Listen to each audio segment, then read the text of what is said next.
Alright, so full transparency, because that's what I like to do on this channel.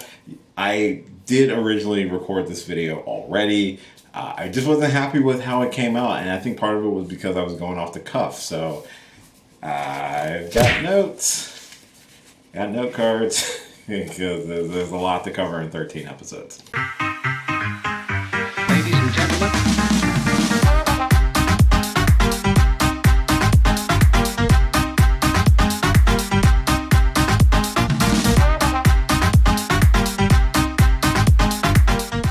Hey, what's going on, everybody? It's your boy Will. Welcome back to the channel. For today's video, I'm going to be giving a spoiler review for Part 1 of Bleach, the 1,000-Year Blood War.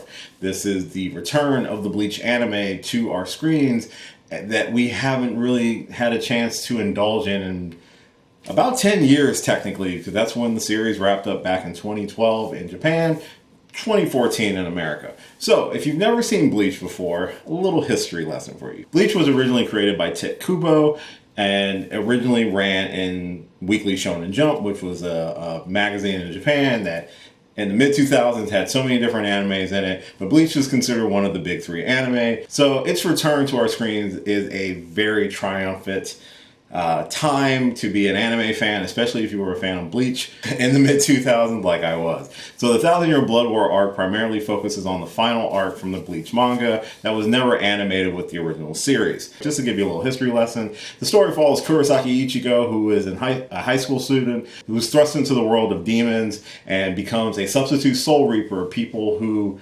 are meant to protect the world of the living from the demons known as hollows. And it's a long, expansive anime. I highly recommend you check it out if you haven't seen it, but we're going to talk about the 1,000-Year Blood War in this video today. Before I jump into the spoiler review, I just want to say thank you so much for checking out this and all of my videos. I really do appreciate it. If this happens to be your first time checking out one of my videos, hi, my name is Will, and I do geeky stuff on the internet. I do reviews, reactions, discussions, some gaming, some drinking. I just usually like to have a lot of fun. I hope you have fun as well, and if you happen to enjoy this video or any of the videos that I posted in my multiple years doing this channel, consider subscribing to the channel if you would. It would really help me out, and then this year we're just keep going onward and upward. That's the goal. So, like I said at the beginning, Ichigo Kurosaki, who is a substitute soul reaper who's meant to protect Karakura Town and the world of the living from the dangers of the hollows. He has friends, namely Inoue Orihime, Sato Chad, and Ishida Uryu, who is a Quincy, and this is where things get complicated. They are four friends, four high school students who have worked together and defeated a lot of powerful enemies, along with the captains of the 13 Court Squad, and have defeated the likes of Hollows and Arrancar and other Soul Reapers who have defected. It's a long series, but it is so good and easily to get invested into once you actually kind of watch the series. It's available to watch on streaming, so I do recommend checking it out. But yeah, let's talk about the Blood War. Bleach, the 1,000-Year Blood War focuses on the return of the Quincy's, or the Wonder Reich, which is the Quincy Empire led by Yuhaba, who is the king of the Quincy's. He was defeated 1,000 years ago by Genryusai Yamamoto, who is the current captain commander. If I butcher any names, I'm just going to say right now, I am sorry. I am a huge fan, but I suck at names. So let's just get that one out the way now. The beginning of the first part really focuses on the invasion of the Soul Society by the Wonder Reich, aka the Quincy, who completely decimate Soul Society. It is brutal. It begins with an initial strike by the Wonder Reich. They end up killing the lieutenant of Squad 1, who is led by the captain commander, Genryusai Yamamoto, and it just becomes a bloodbath from that point, hence the name 1,000-Year Blood War arc.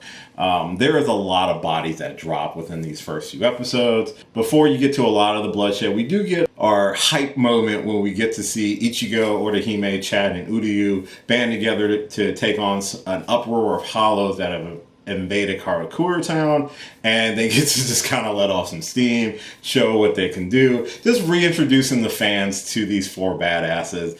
And it's kind of the only real happy moment before the rest of this first part goes along. But it is a badass moment. You get the remix of #1, which is still to me like top 5 anime music songs that I've ever heard, and this remix is really good. I love the animation that they've done with this series. The series, it's been gone for almost 10 years.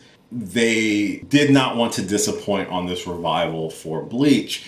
And you can tell based off of the amount of energy that's put into the animation, to the fight choreography, to how they're taking amazingly drawn anime panels and bringing them to life in stunning animation. And like, there's no shortage of quality put into any of these scenes. Nobody skips a beat, and it really shows the power of the Wonder Reich and how ill-prepared the Soul Reapers were for this attack. The Wonder Reich, who are Quincy's, a Quincy is a human who has the ability to use spiritual energy, but they're not necessarily a Soul Reaper. A lot of Quincy's are born with their powers.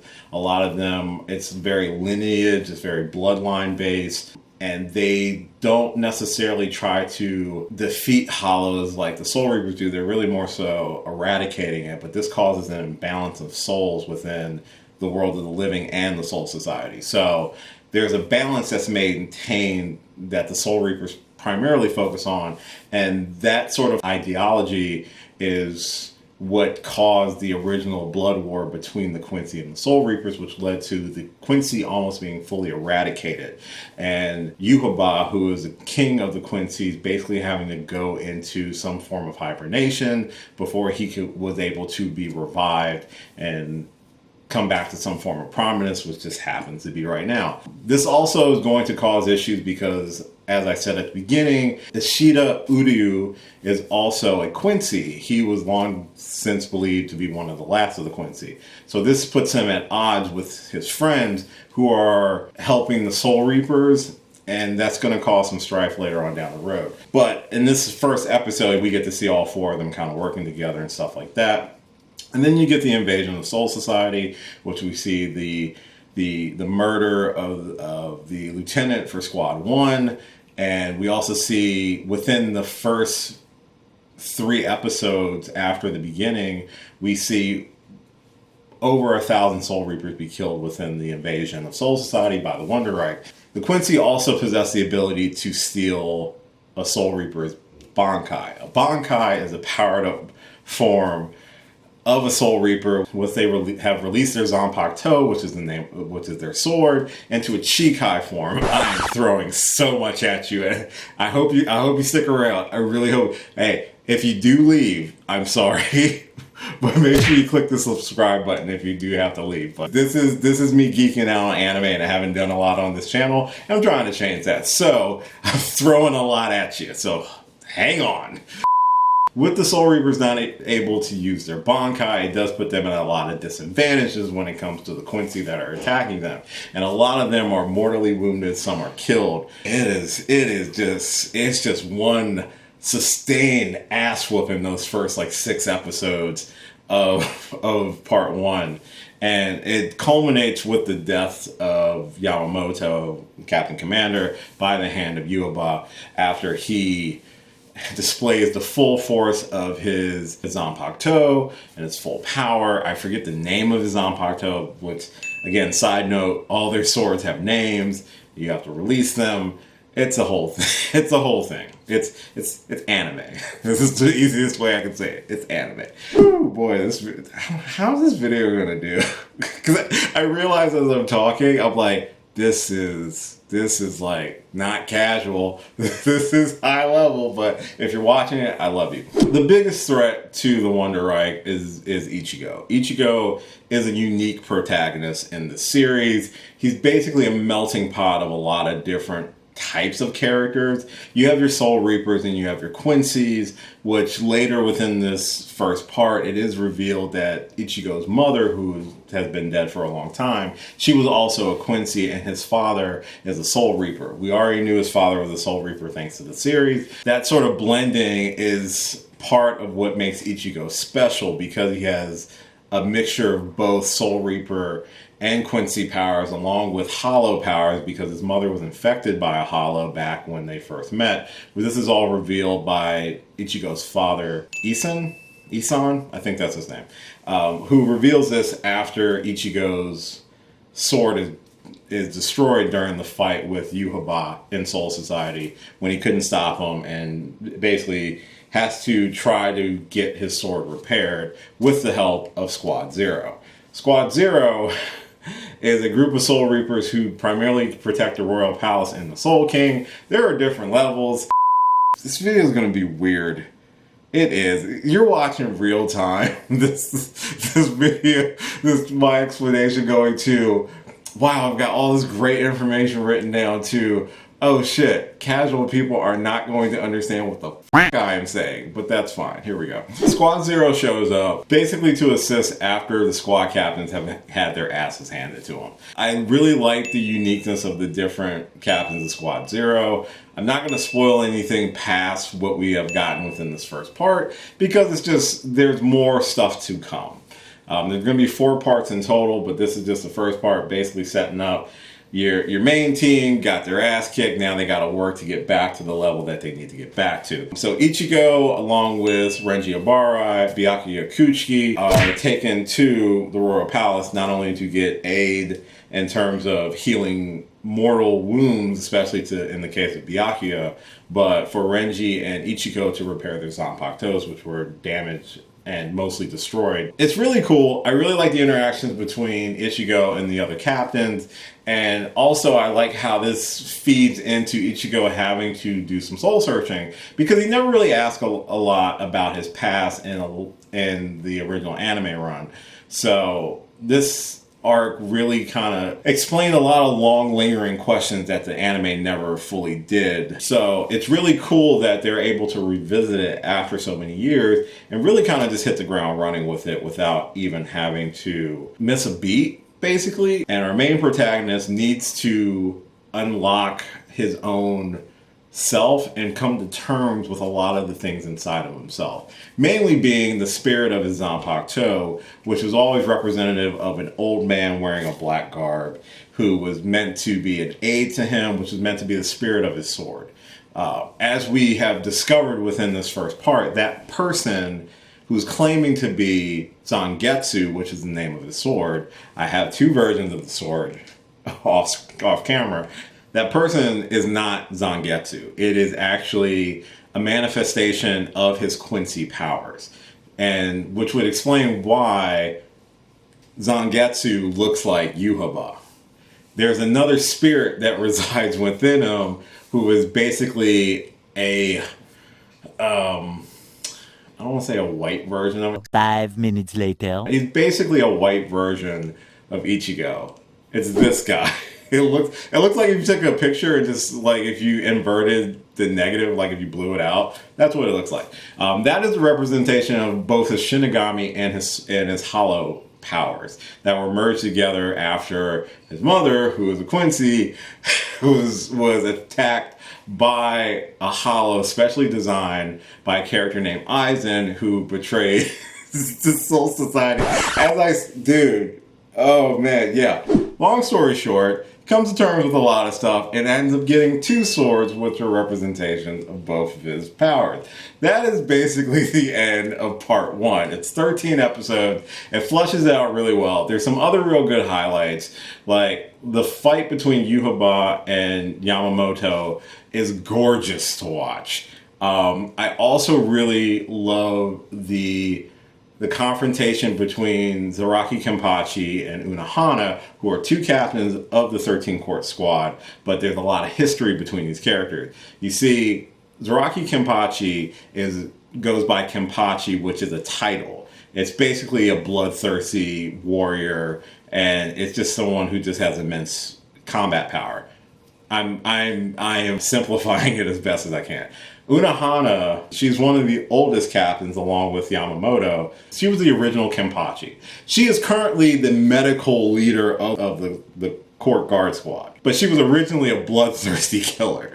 And it is such an interesting transition to see her revert back to her original self in order to help push Zaraki to the next level, which ultimately leads to her death. And it is such a brutal, intense fight, but there is a level of sorrow because they both have a certain like almost like a symbiotic nature to each other that you never would know if you just watched the original series, because you get glimpses of her darker side, but it's never fully revealed until this arc. So that was one thing I was very much excited to see once they animated this series. The history with Isan and Masaki, which is Ichigo's mother's name, how she died. We already knew how she died. She was attacked by a hollow that went by the name of the Grand Fisher, but she was a skilled Quincy, and it made no sense that she would die. But the reason that she died was because Yuhaba awoke after 900 years, and I forget how they actually say it. It's like, not after 900 years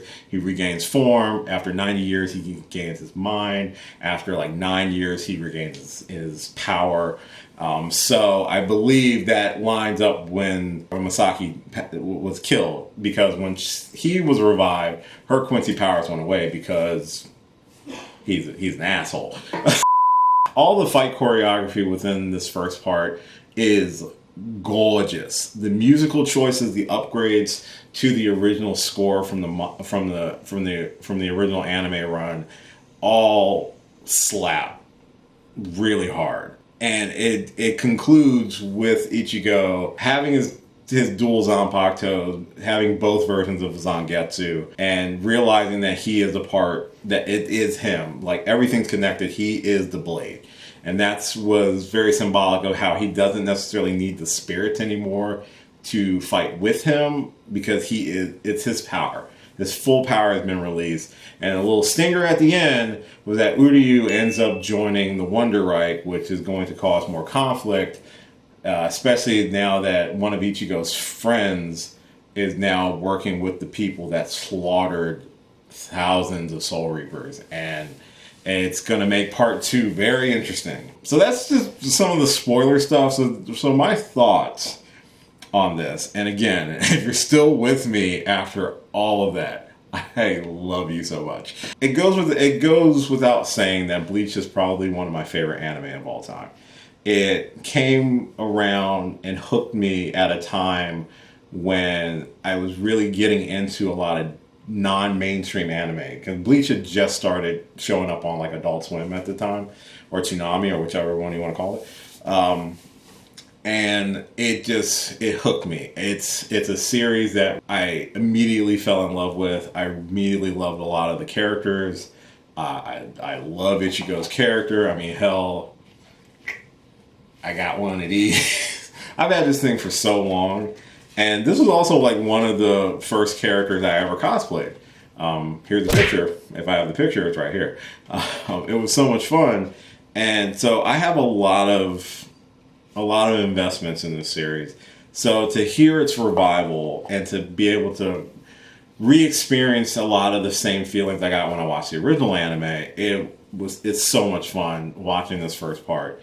Especially because it's been so long since I read the original manga run, and I never got to finish it either. So there's going to come a point where I hit a wall that I don't remember certain things after a certain point, and I'm very excited about that. Yeah, along with like Yu-Gi-Oh, this series had me hooked and informed a lot of the style of anime that I liked, because yes, it's heavily action based, but it's very character driven too. I mean, Ichigo has a completely hodgepodge lineage that will take a lot of therapy to get through. He's a confident character. He's funny, and he comes off as very tough, but he is very caring. And he is willing to...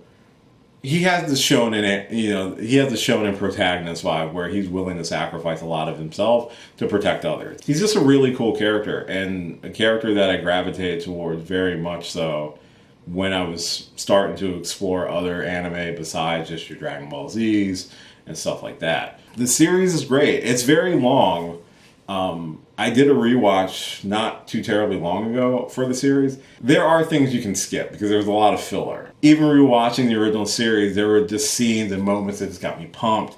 And this entire first part, these 13 episodes, were the same feelings coming back, just rushing back at me. Just the energy that this series just produces, how well it's animated. I can't say how good this animation looks enough. This series did not slouch. These first 13 episodes did not slouch at all. It was a joy to watch. I really recommend, if you've never seen Bleach, check out a few episodes of this. You might get lost in some of the backstories of certain characters, but I feel like this being its own story, I think it can work for new people to check out. If you're a longtime fan, or if you've ever watched Bleach in the past, I mean, like, make sure you watch this, because it is so damn good. It really is. I know this video is probably very much for a specific section of people that may watch these videos. So I apologize if you might be lost a little bit on this, but I'm hoping to do more anime themed content this year, because I haven't done a lot of it on my channel, but I really am a weeb. I really want to kind of do more of that. So expect to see more of this stuff going forward. Part 2 doesn't come out until July. So that will be probably the next time I do a video like this for this series. But if you are a fan, or if you've ever been a fan of Bleach, if you've ever watched any of Bleach, if you haven't watched the beginning of the 1,000-Year Blood War, these first 13 episodes, I do recommend checking them out. If you've never seen Bleach before and you somehow made it to the end of this video, let me know if you might ever check it out, or if you've got more questions. I'd love to answer some questions in the comments about what Bleach is, and like, if you want to check out a few episodes, where should you start, how should you watch it. I'm more than that happy to answer those questions in the comments, so feel free to ask those if you would. But if you have seen the 1,000-Year Blood War, this first part, let me know what you thought about it. Let me know some of your favorite parts in the comments down below. So that is going to be my spoiler review of Part 1 of Bleach, the 1,000-Year Blood War. Hope you enjoyed it as much as I do. Hope you liked this video, and thank you for checking out this and all my videos. I really do appreciate it. Again, if this happened to be your first time checking me out, I am so sorry, because this is probably a lot of info thrown at you in a very short amount of time. But if you did enjoy this and you like this sort of content, please subscribe to the channel. It would really mean a lot to me. It would really help me out. You can follow me on a lot of different social media platforms listed at the end of this video. Like, share, subscribe, all that fun stuff. And as always, until next time, I will catch you later. See ya. Hey, thanks for watching this video. If you did like this video, why not give me a thumbs up and share it with your friends? You can subscribe to the channel by clicking on my gorgeous little face right over there. You can follow me on all the various social media platforms right below. And last but certainly not least, if you've got a few extra minutes, why not check out one of the lovely videos floating right over here. Later.